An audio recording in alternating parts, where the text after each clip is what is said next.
Hi friends, ನೋಡಿ ಇವತ್ತು ಖಾರ ಪೊಂಗಲ್ ಮಾಡೋದು ನೋಡಿಸ್ಕೊಡ್ತಾ ಇದ್ದೀನಿ. ಅರ್ಧ ಕಪ್ಪು ಹೆಸರುಬೇಳೆ, ಅರ್ಧ ಕಪ್ಪು ಅಕ್ಕಿ ತೊಗೊಂಡು ನಾನು ತೊಳೆದು ಕುಕ್ಕರ್ಗೆ ಸೇರಿಸ್ಕೊಂಡು 2 ವಿಜಿಲ್ ಮಾಡ್ಕೊತೀನಿ.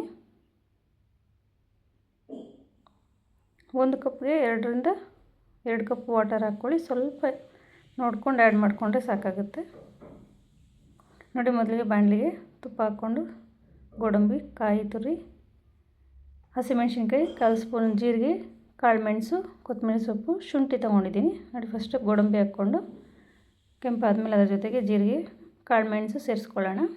ಅದಾದಮೇಲೆ ಹಸಿಮೆಣ್ಸಿನ್ಕಾಯಿ 2 ತೊಗೊಂಡಿದ್ದೀನಿ, ಶುಂಠಿ ತೊಗೊಂಡಿದ್ದೀನಿ, ಕಾಯಿ ಸ್ವಲ್ಪ ಪೀಸ್ ಮಾಡಿ ಇಟ್ಕೊಂಡಿದ್ದೀನಿ. ಇದು ಒಗ್ಗರಣೆ.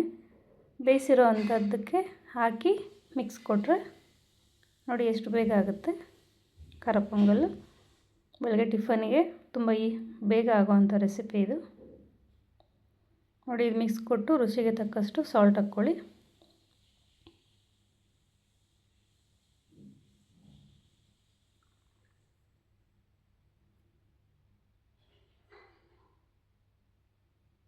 ರುಚಿಗೆ ತಕ್ಕಷ್ಟು ಸಾಲ್ಟ್ ಹಾಕ್ಕೊಂಡು ಕೊನೆಗೆ ಸ್ವಲ್ಪ ತಿರುಗಿಸ್ಕೊಡಿ. ಖಾರ ಪೊಂಗಲ್ ಸವಿಯಲು ಸಿದ್ಧ ಆಗುತ್ತೆ. ನೋಡಿ, ಅದಾಗೆ ಚಟ್ನಿ ಮಾಡ್ಕೋಬೇಕಾಗತ್ತೆ. ಚಟ್ನಿಗೆ ಬೇಕಾಗಿರುವಂಥ ಇಂಗ್ರೀಡಿಯೆಂಟ್ಸ್ ನೋಡ್ಕೊಬರೋಣ ಬನ್ನಿ. ನೋಡಿ, ಕೊತ್ತಂಬರಿ ಸೊಪ್ಪು, ಹಸಿಮೆಣ್ಸಿನ್ಕಾಯಿ, ಕಡಲೆಪಪ್ಪು, ಕಾಯಿ, ಸ್ವಲ್ಪ ಶುಂಠಿ, 4 ಹಸಿಮೆಣ್ಸಿನ್ಕಾಯಿ, ಸ್ವಲ್ಪ ಜೀರಿಗೆ, 1/4 ಟೀ ಸ್ಪೂನು. ಇಷ್ಟನ್ನು ಮಿಕ್ಸಿಗೆ ಹಾಕಿ ಗ್ರೈಂಡ್ ಮಾಡ್ಕೊಳ್ಳೋಣ.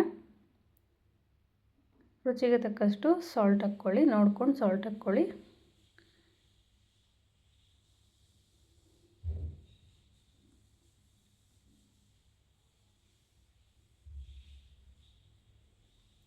ನಾನು ಇಬ್ಬರಿಗಾಗುವಷ್ಟು ಕ್ವಾಂಟಿಟಿ ನೋಡಿಸ್ತಾ ಇದ್ದೀನಿ ಫ್ರೆಂಡ್ಸ್. ನೋಡಿ, ರುಚಿಗೆ ತಕ್ಕ ಸಾಲ್ಟ್ ಹಾಕ್ಕೊಂಡು ಇದನ್ನು ಗ್ರೈಂಡ್ ಮಾಡ್ಕೊಬರೋಣ. ಅದಕ್ಕೆ ಒಂದು ಒಗ್ಗರಣೆ ಚಟ್ನಿಗೆ ಸಾಸಿವೆ, ಕಡಲೆಬೇಳೆ, ಉದ್ದಿನಬೇಳೆ, 1 ಬ್ಯಾಡಗಿ ಮೆಣಸಿನ್ಕಾಯಿ ತೊಗೊಂಡು ಕೊನೆಯದಾಗ ಸ್ವಲ್ಪ ಕರಿಬೇವು ಹಾಕ್ಕೊಂಡು ಇದೀಗ ಚಟ್ನಿ ರುಬ್ಬಿರೋ ಅಂಥದ್ದಕ್ಕೆ ಸೇರಿಸ್ಕೊಳ್ಳೋಣ.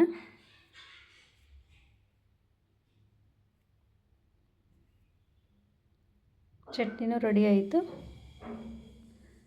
ನೋಡಿ, ಇದೀಗ ಪೊಂಗಲ್ ರೆಡಿ ಇದೆ, ಚಟ್ನಿ ರೆಡಿ ಇದೆ. ಶೇರ್ ಮಾಡಿ, ಲೈಕ್ ಮಾಡಿ, ಸಬ್ಸ್ಕ್ರೈಬ್ ಮಾಡಿ. ನೀವು ಒಂದ್ಸಲ ಟ್ರೈ ಮಾಡಿ, ಕಮೆಂಟ್ ಮಾಡಿ ಫ್ರೆಂಡ್ಸ್ ಹೇಗಿದೆ ಅಂತ. Thank you friends.